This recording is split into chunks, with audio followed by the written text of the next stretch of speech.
nuit. Et cette lumière d'amour vient illuminer ma vie.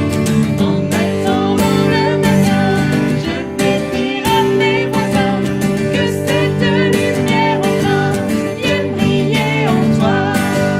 Une flamme en moi réchauffe mon cœur.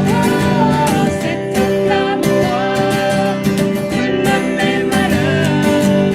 Je sens qu'elle est là, sa douce lueur. Brille en moi, brille en moi, brille en moi. Brille en moi, brille en moi, brille en moi. Le lundi j'ai son amour, le mardi je prends sa peine. Mercredi est un beau jour, jeudi je veux le chanter. Vendredi si je doutais, samedi est bien aimé.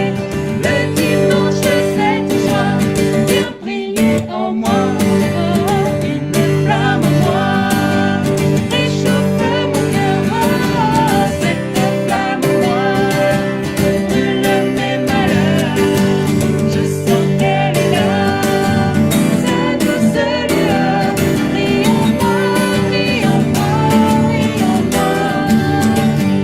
Brille en moi, brille en moi, brille en moi.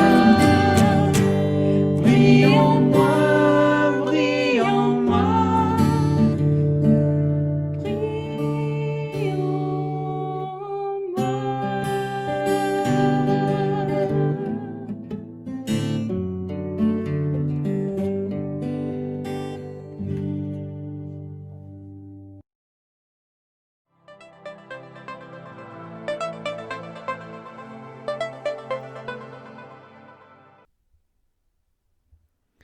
Bonjour à tous et salut les amis de l'école du Dîme.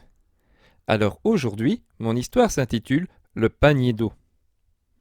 Voici ce qui se passe quand tu lis ta Bible.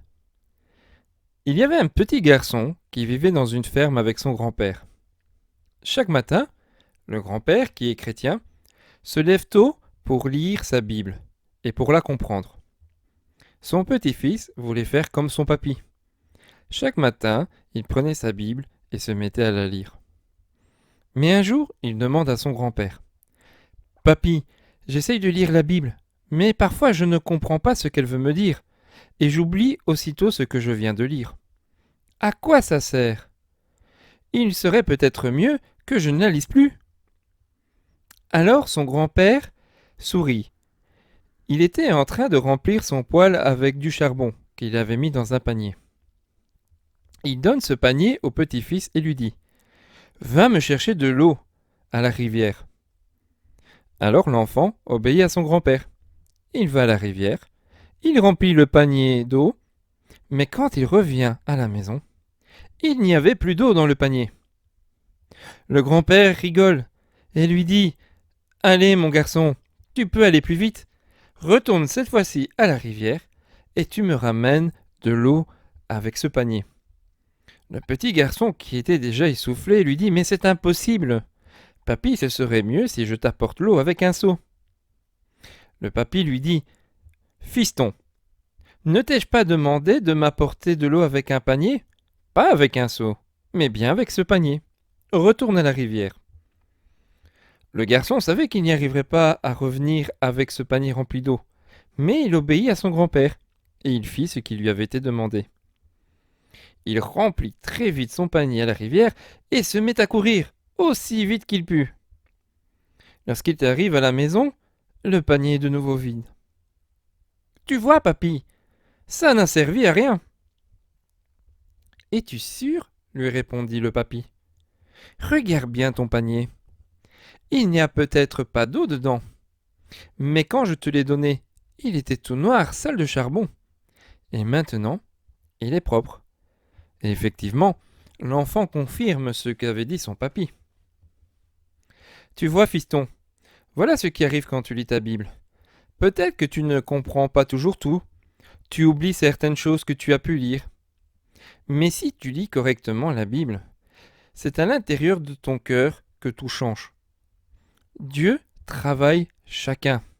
Il travaille notre esprit, il travaille notre cœur. Il agit dans notre vie. même parfois sans le voir. Il nous peaufine, il nous transforme. Et c'est ainsi que nous pouvons aussi apprendre à lui ressembler. Sa parole, elle est un guide pour toi. Elle est comme une lumière qui éclaire ton sentier.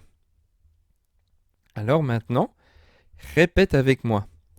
Ta parole est une lampe à mes pieds et qui éclaire mon sentier.